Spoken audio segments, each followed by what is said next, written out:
Hey everyone, this is Ellie Mae with Swift Crate Customs, and in today's video I'm going to share how I cut faux leather and give some tips for success with cutting faux leather. Now faux leather, here's some of what I cut. What you'll notice, this video was recorded several months ago and a squirrel must have ran in front of me because I started chasing something else and it never got finished out. But the tips, even though it's a St. Patrick's Day design, the tips are still very relevant. However, there have been a few updates in the Leonardo Design Studio software that can help you in the process compared to how I did it. Both ways will work, and in some cases you may need to go back to using the multiple passes the way I am doing it in the video versus how I'm going to show you in the Leonardo Design Studio software. Now, before I get into showing the step-by-step of cutting the faux leather, I want to share with you a couple tips in the Siser Leonardo Design Studio software that have been updated since I recorded this several months back, and they may help you a little bit more. So if we click on the send design, I don't have anything on my artboard. That's fine. I'm just going to the send design. Now I'm using LDS 1.1.24, which is what I would recommend for all users. It has several fixes and several updates in it. So if you are not on that version, at least that version, it will depend on when you're watching this video, of course. So if it's a year or two down the road, there's probably even more updates to the software. But we now have this cut passes, and you can increase the number of times that it does the cut around an object without having to duplicate the object or repeat the job. Now, you still may need, with thicker materials, you still may need to repeat the job just because thicker materials sometimes need a little bit extra to get those finished cut edges on them. So, and as your blade dulls, you may find that you need even more. So if you already know you have a material such as faux leather that might require more than one pass, go ahead, increase the passes here, but I'll also share in the video how I did it before that was in there because you may still need to use that. On that note, I have one more thing to show you, but it looks like I have to add a design to my page first so I can come back, draw a rectangle, click send. When I choose send to cutter, you'll notice there's a little bit of a difference in what you see on this screen. It'll be very quick because it is a time-lapse video, but the difference in now we have this pop-up that asks us if we want to return to the starting position or we want to advance to the end of a cut. I would recommend that you always return to the starting position when you are cutting a material that might require another pass. This way, you can use the repeat job function if it didn't cut cleanly and completely through with the number of cut passes you have sent it with the first time. So as your different materials, so even with faux leather, there are worldwide so many different kinds of faux leather. As you'll see, the backing can be different, the finish can be different, the thickness can be different, and that is going to vary worldwide, as well as even what I can get and source here compared to the next town over. You know, it really just changes, and even one batch of faux leather might be different than another batch of the same brand and same type of faux leather. So the only way to really know is to test cut, test cut, test cut, and always return to the starting position so that if you needed to, you could hit that repeat job button and it's going to repeat that last job, a cut line, so you can get a cleaner cut. Now, let's take a look at the step-by-step of cutting the faux leather, and I will share my tips along the way. I have lots of tips that I discovered through the weekend of testing when I was cutting this faux leather, and hopefully that will help you be successful in your own cuts with faux leather. All brands, colors, backing, and even sheet by sheet can vary. So one thing you'll notice is on the screen that I'm only placing 2 designs. I do not recommend cutting a full sheet of faux leather or trying to attempt to. It is really difficult to keep it in place, so you're going to see me cut my faux leather down to the size that I need. Give yourself a little bit of extra leeway in around your design. You will need to place painter's tape to hold it securely, because if any part of your leather shifts or material shifts during the process, then your cut is most likely going to be lost. So you want a really, really good sticky mat to hold that in place, as well as secure it with the tape. But you want to make sure that the design is not going to go over the tape, because then it's not really going to cut well, which I did experience in this, and I can point that out later on in the video. So I did grab my notebook. I am making notes on the different types of forces, so I at least know where to start with a particular type of faux leather.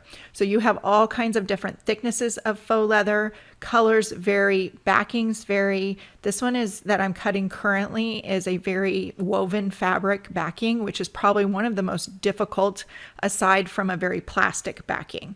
So I do my test cuts before I cut anything. You're going to see me move that, which is great on the Siser machines that you can do that. I'm writing down my settings to make sure at least I have a starting point for the next time, but it is going to vary based on the leather, your blade life, and just the material itself if it's going to cut. Test cuts are your best friends and are going to save you time, materials, and frustration. It is so easy to do from the Siser machines and from the screen. Once you have that and you know it's going to cut, you can go ahead and send that. Make sure to set it with return to point of origin so you can repeat that job if you need to. If you do not put it at return to point of origin, it's not going to line up again the same. You're not going to be able to set that perfectly the same. So you're going to see me do this. I'll explain that here in just a second. But I first want to point out in the Leonardo Design Studio software, you do have that cut passes that I mentioned at the beginning. You can set that up if you automatically know that it's going to take more than one pass. Now you saw me poking at my blade. I should have immediately stopped here because I'd already been cutting for a day. This faux leather is very fibrous and the threads were getting stuck inside the blade housing. I should have just stopped and cleaned it out. I did not, but I continued to just add more passes, which worked, but it would be much better just to clean the blade out. You do have to reset the blade depth when you do that, so you'd have to do your test cuts over. And I think that's why I kind of did not do it, but I learn as I go too. So then I put a different design, the top part of that design, onto the design mat, and I'm going to set it up to cut with, this one is a little bit thinner faux leather. It's got a different finish on it and it has a smoother backing on it. So I'm going to show a close up here of the actual backing. The one on the left is a woven backing versus the one on the right, which is a little bit smoother backing. So the one with the woven backing tends to need a little bit more oomph to cut through. Then I'm just going to reuse my painter's tape, and I can reuse it as long as it remains sticky. You can reuse that. I do have to throw mine away at the end of the day or when I leave my room, just because I have some cats who like to eat it. So I like to just throw that away at the end instead of having it hang out. I would love to just reuse it, but maybe you are able to do that. And then I'm checking it from the back because it's going to return to the point of origin. It's a little bit more difficult, but if you do need to do that multiple pass, you can hit the repeat job function on the machine versus trying to line it up or having a wasted piece of faux leather. So I'm taking the tape off, saving that, attaching it to the top of my Juliet, and adding another piece of the faux leather to cut. So I was cutting a multitude of projects here. You'll see a finished photo at the very end. While I had my machine set up, while I had my blade set up, I just figured I would continue cutting all of the projects that I wanted to cut so I didn't have to redo everything. And I was just spending the entire weekend testing this, and so I could provide tips for cutting. It took me so long. Why it took me so long to actually get the editing done, I don't know. There was another squirrel. You can also see me having a conversation there with myself. I do talk to myself for deciding what I want to do with these projects. So I'm not going to make you watch all of it, but there's a couple things I wanted to point out in the video that will hopefully help you be successful and not do what I did. So when I placed these onto the design mat, I did kind of counted squares, measured, but I was a little bit off, and my design at the very top, it cut into the painter's tape. because it's another layer of material, the settings that I was using did not cut completely through once it hit that painter's tape. There's a couple things too with painter's tape or any adhesive like that.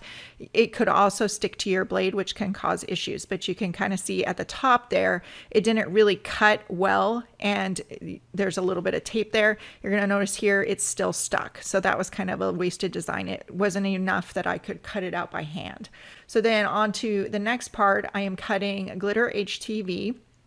And this was filmed through an entire day process, so you see the camera angle change there. I did swap out my blade. I do keep separate blades for separate materials. It will increase the lifespan on your blades, as well as, you know, I told you before, I should have cleaned out my other blade sooner. I did find lots of debris. There is a link in the description below for how to clean out your blade housing, and also the supplies that I used for the testing and cutting faux leather.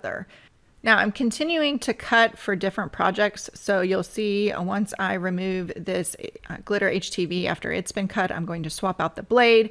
And with your glitter HTV, it's awesome to add it to faux leather projects. Roll your glitter HTV backwards so you can see those cut lines. It can be one of the most difficult products to see those cut lines with, but then it's easy to weed that out and just pull that off, you'll see. But it can really give a nice pop of color or add to that design. So then I am changing out, and I'm going to cut another piece of faux leather. This one's a little bit smaller, so I cut it down. I follow the same steps every single time and secure it with painter's tape. I know you've already seen this process, but I want to share a little bit at the very end when it doesn't cut completely through, because I did not clean out my blade. I probably should have, because I keep on poking at it. But you live and you learn, and next time I'm just going to take the time to clean that blade out, and it will go much smoother. So since my blade was getting packed with gunk inside, just fibers, I just could there's sometimes when you have fabrics, you have little threads. So take your sharp scissors and just trim that up. Yes, you saw me save my scraps too. So I continue to cut for projects, but I'm not going to continue to make you watch through that. So very quickly, I want to share this. I did use hot glue for my faux leather, and 8 months, 9 months later, however long it is still holding. My glue gun was not quite hot enough, so I ended up pressing the HTV first. I grabbed some sewing clips though, because with the experience, every single faux leather with its different backing, different glues would work. I did try fabric glue. It did not hold very well, but the hot glue worked really well, except that when it was pliable, it would just pop that faux leather back out because those bows just wanted to pop back out. So I used these sewing clips, which I also have linked in the description below, to hold those in place, and it worked really, really well. And they are still holding together now, almost a year later. It's been, I think, 9 months since I recorded the actual process of this video. And then you can see that glitter heat transfer there. You just want to make sure you don't squish the adhesive out, so don't press too hard. It really is great to add to faux leather. And then one more tip here, sharp scissors on the very edges. It is like, it's a fabric. It's got strings. It's going to look frayed a little bit. That doesn't mean it's a bad cut. Just trim that up with some sharp scissors and it looks great. I finished out all of the projects in the same way. Here is a close-up look. I don't have little kids, so I ended up modeling it myself for the finished photo. I was testing for Craft Chameleon with their faux leather, and it cut beautifully. So here's a look at all the finished projects. I hope the tips have helped, even if it did get a little bit long, but I wanted to share everything that I learned along the way, and that every faux leather can vary no matter what it's called. Faux leather, marine vinyl, fabric vinyl, it can vary worldwide and in color, brand, backing, everything. So hopefully those tips have helped. Make sure to like, subscribe, and click that bell for notifications. Thanks for joining me, and have a great day.